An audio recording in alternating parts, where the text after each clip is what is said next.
नमस्कार, SBT news में आपका स्वागत है और पेश है इस वक्त की बड़ी खबरें। बिहार में मंगलवार सुबह जब रुझान आना शुरू हुए तो बिहार की चेयर रेस और दिलचस्प हो गई। शुरुआत से ही महागठबंधन आगे बना हुआ था। सुबह 9 बजे तक महागठबंधन इतनी बढ़त हासिल कर चुका था कि उसकी सरकार आसानी से बन जाए, लेकिन 1 घंटे बाद तस्वीर बदल गई और नीतीश ने बाजी पलट दी। एनडीए 120 सीटों के करीब पहुंचता दिखा और अगले आधे घंटे में उसने रुझानों में बहुमत का आंकड़ा छू लिया। पूरे देश की निगाहें बिहार की ओर लगी हुई है। मध्य प्रदेश के 19 जिलों की 28 विधानसभा सीटों पर उपचुनाव में वोटों की गिनती जारी है।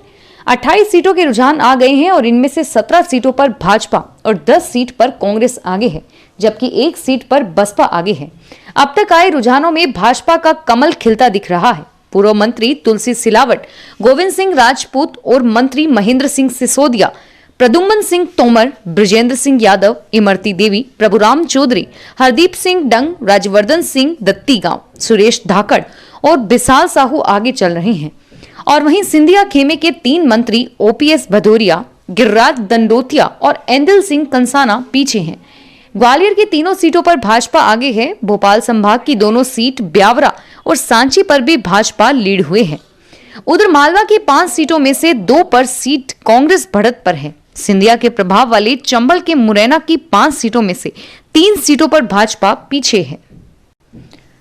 मौसम में आ रहे बदलाव के कारण अब धुंध का दौर शुरू हो गया है। मंगलवार को राजधानी जयपुर में सुबह सुबह धुंध में लिपटी नजर आई।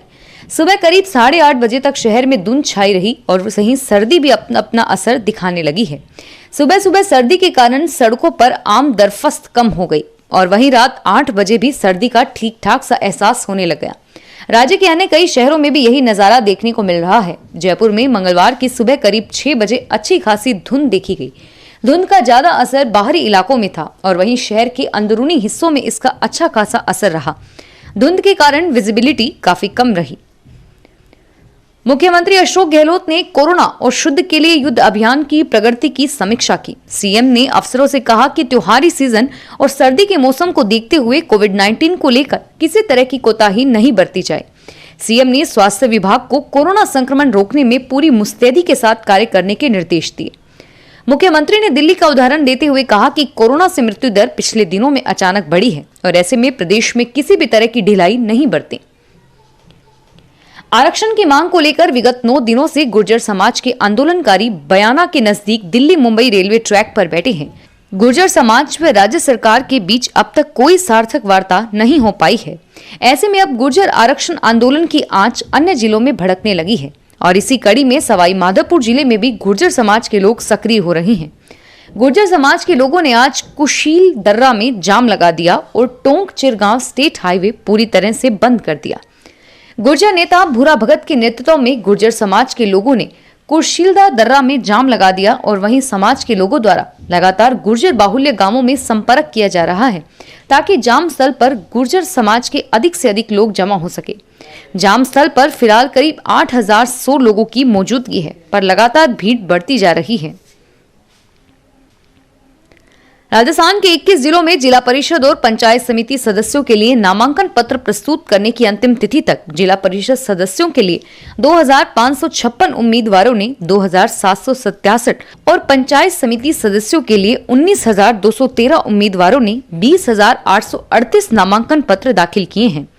21 जिलों में 636 जिला परिषद सदस्य, 4371 पंचायत समिति सदस्यों का चुनाव 4 चरणों में होना है।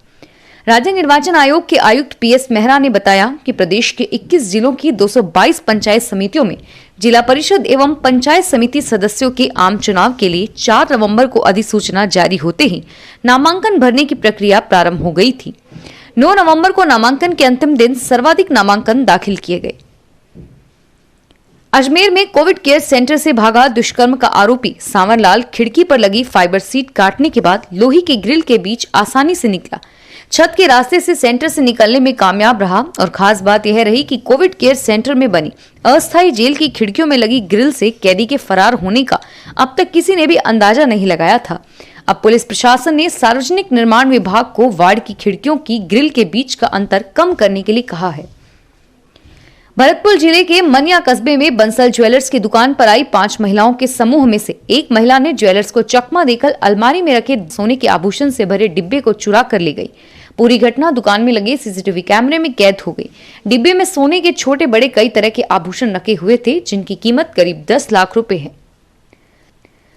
कोटा में एरोडम एयरपोर्ट के सामने बजाज सर्विस सेंटर के पास मंगलवार सुबह कबाड़ में पड़ी कारों में भीषण आग लग गई और आग से करीब 25 कारें जलकर खाक हो गई। और उधर समय रहते दमकल की गाड़ियां मौके पर पहुंची, जिससे बड़ा हादसा होने से टल गया। जहां आग लगी थी वहां आसपास आवासीय मकान, मोटर मार्केट की दुकानें और पास में ही पेट्रोल पंप है। नगर निगम सहायक अग्निशमन अधिकारी देवेंद्र गौतम ने बताया कि मंगलवार सुबह करीब 4:15 बजे कबाड़ की कारों में भीषण आग लगने की सूचना मिली थी। इसके बाद कोटा नगर निगम की 3 दमकल की गाड़ियां मौके पर पहुंची और करीब 2 घंटे की मशक्कत के बाद आग पर काबू पाया जा सका। राजस्थान के झालावाड़ के गो रक्षक संगठन गोपुत्र सेना के सदस्यों ने आज तड़के 3 पिकअप वाहन में छुपाकर तस्करी के लिए ले जा रहे 14 गोवंश को मुक्त कर लिया। इस दौरान गोपुत्र सेना सदस्यों ने 6 गो तस्करों को पकड़कर पुलिस के हवाले कर दिया। गोपुत्र सेना संचालक विनीत पोरवाल ने बताया कि देर रात गोवंश तस्करी के वाहन निकालने की सूचना मिली थी, जिस पर गोपुत्र सेना के सदस्यों ने 3 धार के समीप निगरानी रखी तथा आज तड़के गोवंश से भरे 3 पिकअप वाहनों को रोकने का प्रयास किया तो गो तस्कर वाहनों से भाग निकले। फिलहाल इस बुलेटिन में इतना ही और फिर हाजिर होंगे तमाम बड़ी खबरों के साथ। एसबीटी न्यूज के वीडियो देखने के लिए हमारे चैनल को सब्सक्राइब करें और नोटिफिकेशन पाने के लिए बेल आइकन पर क्लिक करें। धन्यवाद।